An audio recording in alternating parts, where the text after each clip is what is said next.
Hello. Welcome back. I know I missed a video last week, but I have good reason for that. And before we get into the story, this is your reminder to go do that thing that you need to do. So, last week, the week I missed the video, I missed that video because I felt horrible.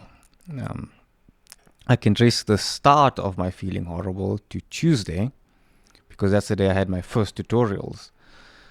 Now, what happened was I was covering 2 tutorials for a fellow tutor and had mine right after. So I had 3 in a row, like 2 hours straight of teaching, right? That was perfectly fine. I had time to mentally prepare. And I think the night before I went to sleep just a little bit too late because I was preparing the tutorial. Because obviously, the tutorials that wasn't mine, I had to say, I'm not your tutor. Some icebreakers we do, it's just among you guys. There's no point in me trying to learn the names. So I had to come up with different things I could do in each tutorial. But come Tuesday, it's morning, like 8 o'clock in the morning. I'm a bit tired, but powered through that first tutorial and it was fine, good. Had some nice discussion and it was fun. The second tutorial was good for the first 10 minutes before my university ran a fire drill and we actually had to evacuate. The fire marshals literally came to the venue and they're like, guys, you need to go all the way down to the parking lot. And it was a drill because then they lit some grass on fire and demonstrated how to use a fire extinguisher. Like, I know it's important safety wise and stuff, but it ruined my day and my schedule. And yeah, it was bad. After the drill, I went back to the class. There were like 5 minutes left. A small group of students came back and I was like, listen, there's not enough time for us to settle down and get back into it. Just remember, there's a quiz and whatever. And yeah, that basically ruined my entire week, basically a week and a half. Wednesday, like, I was gone. Thursday, Friday as well, I felt horrible. I also think it's a combination of just the cold, it's freezing, and I am not a winter person, I'm a summer person, so it's freezing, probably like seasonal depression or something, and then my routine getting disrupted like that on Tuesday completely unexpectedly was really just a negative influence, let's say. And until like Saturday, I went out with my friends on Saturday to celebrate a friend's birthday. And it was fun, but coming back, I was still down. And it lasted until like the week after Tuesday, I think. So this week, Tuesday, when, all of a sudden it just snaps back to being normal and I'm fine now. I mean, apart from the weather stuff, of course, but it was terrible. And I think it's important to talk about because that's the entire reason I started this channel, to share the difficulties I know I would have to go through. And the sleeping in semester 1 was, a personal thing that, something I had to sort out. This was just completely unexpected. And the only way to, regulate it was to do it myself. And yeah, I mean, for any advice out there, it's just get your head down. Do the thing that you need to do, right? I mean, I missed the video last week, obviously. But I think sometimes it's okay to not do the things, right? As long as you're keeping alive, doing the things you need to do every day to still be a human being. I think that's the most important. And I'm still here, still alive, kicking, surviving. And yeah, it was an experience that I'm hoping I can learn from. I can't really prevent unexpected disruptions like that.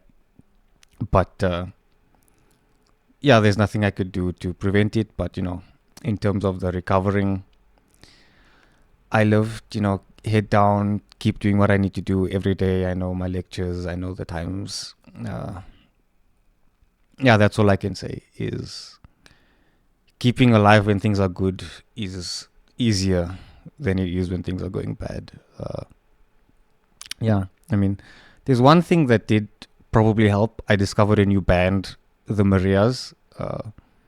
Probably helped. That's the only thing that I can tell. Like, oh, on the weekend I discovered them. and then I was listening to them, and then I got better on the Tuesday. So maybe that's a thing. If your thing's music, maybe listen to music. Go rediscover that thing that you like to do. Like if you like painting or writing or something, that's probably a really good way to snap out of a kind of depression like that.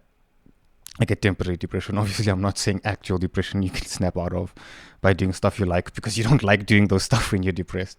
So yeah, when it's a temporary thing, what you have to do it, and maybe find the stuff that you like again. But yeah, last week was a journey. Now this week was a lot better. Like I said, on around about Tuesday, I started feeling normal again. And then the day after, on Wednesday, I got some really good news that my abstract got accepted to go to a philosophy conference in January next year. And this one's an actual conference.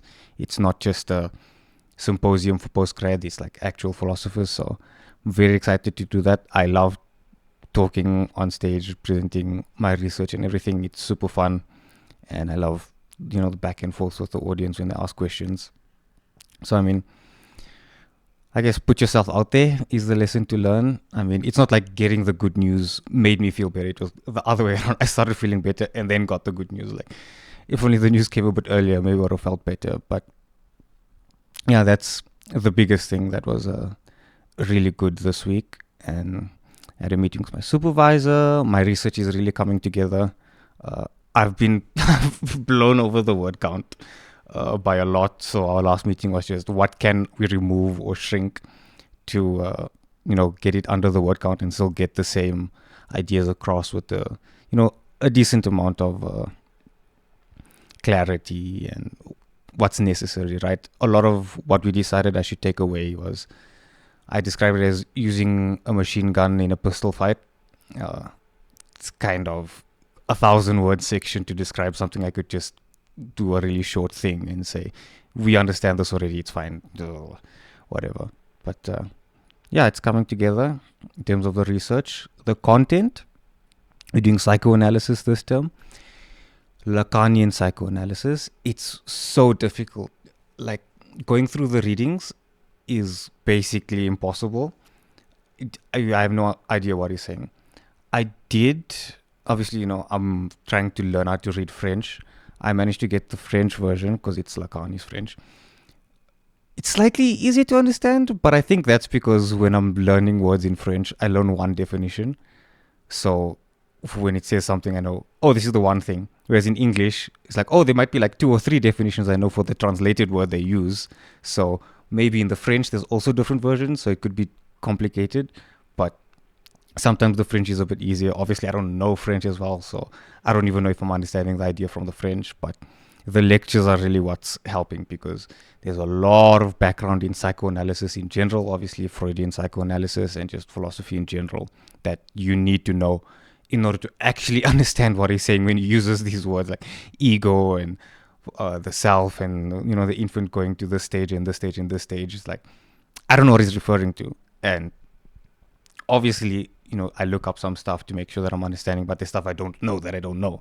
So really the lectures are just really pulling everything together for me, and I'm feeling a bit confident that I'll be able to do fine with the term essay. Obviously, I'm still a bit shaky on a lot of it because it's very big. It all connects together in some way. So it's very difficult when you're analyzing one part of it. The lecturer can only talk at one time. We're analyzing one point. Other questions get thrown up, and it's like, okay, we have to deal with this first before we can go and see how it relates to this, and this. So it's extremely difficult, extremely fun. I'm liking it. I did say I didn't like psychoanalysis before I started. Still, I can now pinpoint and be like, this is maybe a bit off, and this and this and this. Obviously, only in Lacanian psychoanalysis, but I'm enjoying actually going through it. It's very fun, very difficult. I like, being challenged in that way. That's why I'm reading Heidegger as well. So very fun in terms of the content. Looking forward to the future. I think that's everything that I have to go through. The song for this week is Lejos de ti by the Marías. A bit of foreshadowing earlier. Discovered a new band and it's amazing. I really like it. It actually gets me dancing around the house again, I feel like that's one of the reasons why I managed to maintain my feeling better after Tuesday. Was those ones also get me dancing, you know. But yeah, I look forward to next week. Hopefully, I will actually get the video out. Can't predict any difficulties, but now that I know that I can survive, maybe if something bad happens, I'll try and push through with the video. But I will try and see you next week. Bye.